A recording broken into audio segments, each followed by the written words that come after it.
You're about to find out why some scientists think that werewolves might actually have existed. No, I'm not kidding. And wait until you hear the story of this Greek king who literally gave birth to humanity's most terrifying myth. But what's going to shock you is what modern science reveals about these supposedly impossible transformations. Stay tuned until the end, because I'm going to reveal why werewolves still fascinate us so much today and how Hollywood completely transformed our perception of these legendary creatures. Imagine yourself alone in a forest on a full moon night. The trees are creaking, the wind is whistling through the branches, and suddenly you hear a howl that makes your blood run cold.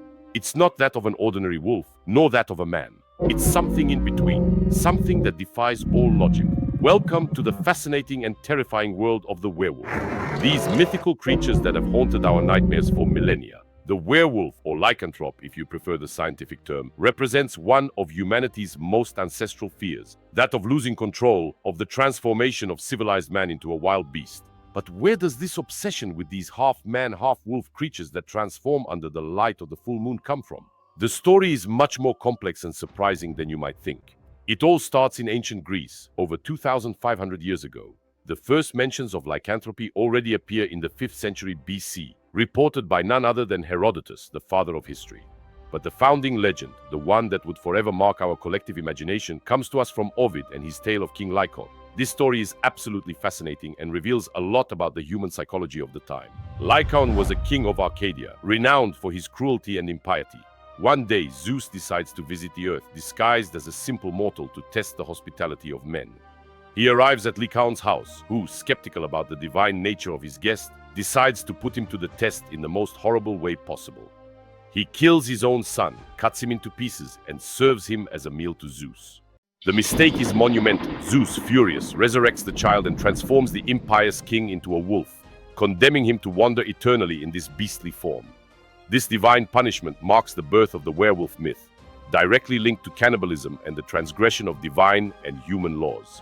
This Greek origin is fundamental because it establishes the psychological foundations of the myth. The werewolf is not just a fantasy creature, it's the manifestation of our deepest fears about human nature. The fear of losing our humanity, of returning to a wild state, of giving in to our most primitive instincts. This anxiety spans cultures and eras, explaining why the werewolf myth spread far beyond ancient Greece. In the Middle Ages, things take an even darker turn. Europe is going through difficult times, marked by harsh winters, famines, and a massive presence of wolves in the forests. The chronicles of the time are full of accounts of wolfmen terrorizing the countryside. But beware, this is no longer really about mythology. People believe in it wholeheartedly. Some even go so far as to confess to being werewolves. The Pierre Burgot and Michel Verdun case, which occurred in France in the 16th century, perfectly illustrates this collective hysteria. These two men confessed to having transformed into wolves, thanks to a magic ointment provided by the devil himself. They claimed to have devoured several children in their beastly form. Of course, they ended up burned at the stake. Today, historians agree that they were probably mentally ill or under the influence of hallucinogenic substances. But at the time, these cases fueled popular terror. So if you find this story captivating and want to discover other mysteries of history, don't hesitate to subscribe and hit the bell so you don't miss any of our next videos. You won't regret it. What's fascinating is to see how each culture has developed its own version of the werewolf. In Ireland, they tell the story of the people of Ossory, cursed by Saint Natalis and condemned to transform into wolves during the Yule festival. In Brittany, the Bisclavre takes a different form, closer to a wolf horse. In North America, the Algonquian First Nations speak of the Wendigo, this cannibalistic creature associated with winter and famine. And the Wendigo, I'll be talking about very soon in another video. All over the world, we find this same fundamental anxiety, adapted to local cultural specificities. But then, how exactly does this legendary transformation work? The characteristics of the werewolf have evolved over the centuries, but certain elements remain constant.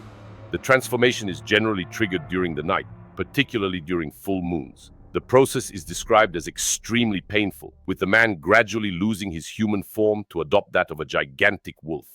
Accounts speak of a half-man, half-wolf creature, with a unibrow, a huge mouth filled with sharp fangs, and a body entirely covered in hair.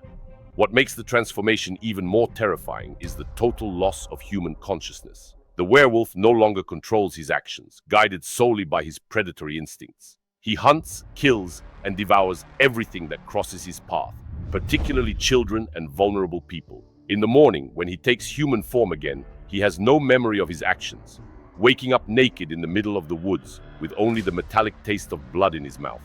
This description strangely matches certain real psychiatric disorders. Clinical lycanthropy, recognized by modern living, refers to a delusion where the patient is convinced they are transforming into an animal. Symptoms include hallucinations, extreme aggressiveness, and sometimes even cannibalistic behavior. Some researchers link these episodes to the consumption of ergot, a hallucinogenic fungus that sometimes contaminated crops in the Middle Ages. Other scientific theories try to rationally explain werewolf stories. Hypertrichosis, a rare genetic condition that causes excessive hair growth all over the body, might have given rise to some legends. Similarly, rabies transmitted by bites and causing uncontrollable aggressiveness matches descriptions of lycanthropy. These medical explanations do not take away from the fascination of the myth. They enrich it by showing how the human imagination transforms reality. Medieval France experienced a real epidemic of lycanthropy. Between 1520 and 1630, there were more than 30,000 suspected cases of werewolves. The most famous of these cases remains that of the Beast of Gévaudan, this mysterious creature that terrorized the region between 1764 and 1767. Officially, it was an exceptionally large wolf, but eyewitness accounts describe an animal with unusual characteristics, sometimes walking on its hind legs and seeming to possess almost human intelligence. The Catholic Church played a crucial role in the demonization of the myth. Werewolves became demonic creatures resulting from a pact with Satan. This religious interpretation justified massive persecutions and stakes. Paradoxically, some saints are associated with the wolf, like Saint Francis of Assisi, who tamed the wolf of Gubbio. This ambivalence reveals the complexity of the relationship between Christianity and the wild world. The 19th century marked a decisive turning point in the evolution of the myth. With the progress of science and medicine, lycanthropy shifted from the religious domain to that of psychiatry. Alienists began to study this behavioral disorder, seeking rational explanations for lycanthropic delusions. This scientific approach did not eliminate the myth, it transformed it. It was also during this period that Gothic literature took hold of the werewolf. Novels of the time explored the duality of human nature, a theme dear to the Romantics. The werewolf became a metaphor for our repressed instincts, for our dark side that civilization tries to hide. This literary evolution prepared the arrival of the myth in modern popular culture. The 20th century completely revolutionized our perception of the werewolf thanks to cinema. Hollywood transformed this horrifying creature into an icon of horror, but also into a romantic hero. Horror films of the 1940s established the visual codes we know today. The spectacular transformation under the full moon, the impressive special effects, the tragic quest for a cure. More recently, works like Twilight or Teen Wolf have completely reinvented the myth, transforming the werewolf into a seductive and tortured character. This evolution reflects our modern relationship with wildness. We no longer fear it as much, we romanticize it. The contemporary werewolf is often depicted as an environmentalist, a protector of nature, far from the image of the cannibalistic monster of the past. Why does this myth continue to fascinate us after so many centuries?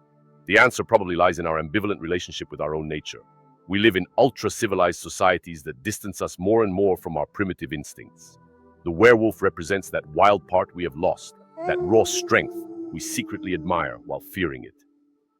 In our modern era, marked by the ecological crisis and disconnection from nature, the werewolf also embodies our nostalgia for a more authentic world. It symbolizes the possible reconciliation between humanity and animality, between civilization and wildness. This ecological dimension partly explains why new werewolves are often depicted as guardians of the environment.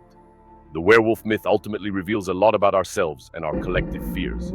It evolves with our society, reflecting our current anxieties while retaining its fascinating power. Whether as a demonic creature of the Middle Ages or as a contemporary romantic hero, the werewolf continues to question us about the limits of our humanity. This extraordinary persistence of the myth through the millennia proves its fundamental anthropological value. The werewolf is not just a story told to scare children. It's a mirror of the human soul that reveals our deepest contradictions. Between fascination and repulsion, between civilization and wildness, between control and surrender, it embodies all our ambivalences. So, the next time you look at the full moon, remember that somewhere in the world someone is also looking up at it, thinking of the werewolf. And maybe, just maybe, you too will feel that mysterious call of the wild nature that slumbers within each of us.